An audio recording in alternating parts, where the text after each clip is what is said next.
Valentine's Day, I swapped the lube in my husband's nightstand for industrial grade superglue. Here's what happened. My sister spent her life sleeping around. I tried to tell her to have some self-respect, but she just wore her promiscuity like a badge of honor. It's not my fault. I'm so irresistible, she'd brag. Men just can't say no to me. I never imagined she would test that theory on my own husband. I caught them together in my bedroom, but instead of apologizing, they pinned me down and smothered me to death with a pillow. But when I opened my eyes, I wasn't in hell. I was back. I had returned the day before my murder. Dr. Chloe, the ER just admitted a woman with a foreign object lodged in her rectum. She needs emergency surgery stat. I sprinted toward the voice, and there she was, just as I expected, my sister, Jessica, lying on the gurney and howling like a dying animal. This time, I didn't hesitate. I pulled out my phone and dialed my brother-in-law. Dr. Chloe, we've got a code Brown in the ER. Female, late 20s, rectal foreign object. She needs surgery stat. The frantic voice of the nurse pulled me out of the darkness. I blinked, the smell of antiseptic stinging my nose. I knew that voice. I knew this moment. I sprinted toward the trauma bay, my heart hammering against my ribs. There she was, lying on the gurney, howling like a banshee. My sister, Jessica. It was exactly like before. This time, I didn't hesitate. I pulled my phone out of my lab coat pocket and dialed my brother-in-law Hank. Jessica was thrashing around as the orderlies wheeled her into the OR prep room. Sweat matted her hair to her forehead, but she still had enough energy to grab my wrist with a death grip.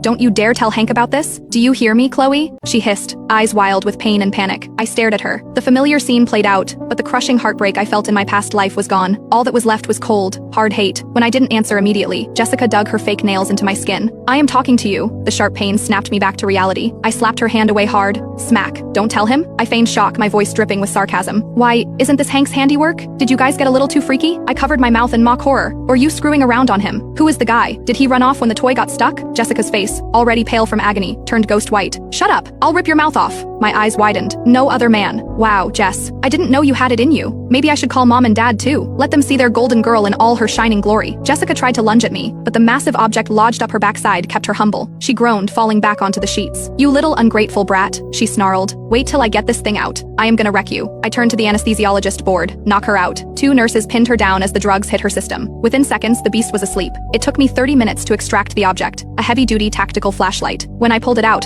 it was still flickering, probably some moisture damage. Disgusting. I shook my head, trying to clear the image of my own murder from my mind. In my past life, I had been soft. I had walked in on Jessica and my husband, Travis, in my bedroom. I remembered Jessica's smug face as Travis held her. Oh, little sister, don't be mad. Sharing is caring, right? Besides, I know how to please a man. You are just vanilla. And then Travis, the man I'd loved for 5 years, looking at me with pure contempt. She has got fire, Chloe. You are just ice. I had grabbed a bat. They had overpowered me. Jessica dragged me by my hair. Travis held my arms, and they pressed a pillow over my face until my lungs burned and popped. I clenched my fists in the operating room. Not this time. This time, I'm sending everyone who hurt me straight to hell. Jessica woke up around 3 a.m. Her eyes darted around the recovery room like a cornered rat. When she didn't see Hank or our parents, Click the link on the homepage to watch the full follow-up for free.